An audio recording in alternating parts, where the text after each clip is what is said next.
कुंडली के पंचम भाव में शनि की स्थिति के बुद्धि, संतान, शिक्षा, प्रेम, संबंध, रचनात्मकता और निर्णय क्षमता पर गहरा प्रभाव पड़ता है।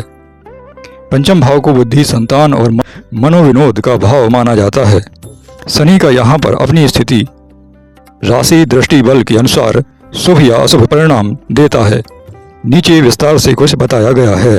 पंचम भाव में शनि के सामान्य प्रभाव: गंभीर और व्यवहारिक बुद्धि। ऐसे जातक बहुत विचारशील, गंभीर और व्यवहारिक सोच वाले होते हैं। हर निर्णय सोच समझ कर लेते हैं। शिक्षा में विलंब। शिक्षा पूरी करने में देरी हो सकती है या पढ़ाई में रुकावटें आती हैं, लेकिन अंततः मेहनत से सफलता मिलती है। संतान सुख में विलंब। संतान प्राप्ति देर से होती है या संतान के कारण मानसिक चिंता रह सकती है। प्रेम संबंधों में दूरी। प्रेम संबंधों में ठंडापन, दूरी या अस्थिरता देखने को मिलती है। जातक भावनाओं से अधिक तर्क पर चलता है। आर्थिक स्थिरता धीरे धीरे। शनि यहाँ धीरे लेकिन स्थायी सफलता देता है। जीवन के उत्तरार्ध में धन और प्रतिष्ठा बढ़ती है। रचनात्मकता में अनुशासन। कला या रचनात्मक कार्यों में स्थिरता, अनुशासन और गंभीरता लाता है। आध्यात्मिक झुकाव। समय के साथ व्यक्ति आध्यात्मिकता और जीवन की गहरी समझ बढ़ाता चला जाता है।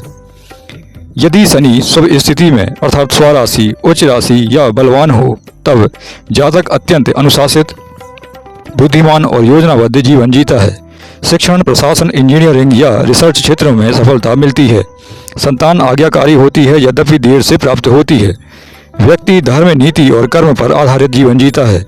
यदि शनि अशुभ या पाप दृष्टि में हो तो संतान से मतभेद या संतान सुख में कमी, मानसिक चिंता, आत्मविश्वास में कमी या निर्णय लेने में अस्थिरता, प्रेम संबंधों में असफलता या धोखा, शिक्षा में बाधाएं या रुचि में कमी, कभी कभी जिद्दी स्वभाव या नकारात्मक सोच भी देखने को मिलती है। पंचम भाव में शनि के उपायों की बात की जाए तो शनिवार को शनि की पूजा करें। काला तिल, तेल, उड़द, लोहा या काली वस्त्र दान अवश्य करें। हनुमान जी की उपासना करें। हनुमान चालीसा या हनुमान जी के मंत्रों का जप करना संकल्प के माध्यम से उचित रहेगा। शनि के मंत्रों का प्रतिदिन यथासंभव संकल्प के माध्यम से जप करें तो उचित रहेगा। नीलम या लोहा धारण करना सावधानी से कर सकते हैं, अर्थात किसी योग्य ज्योतिष के जानकार से सलाह लेने के बाद नीलम या लोहा धारण करना उचित रहेगा। गाय, कुत्ते या मजदूरों को भोजन कराना, इससे शनि का दोष शांत होता है।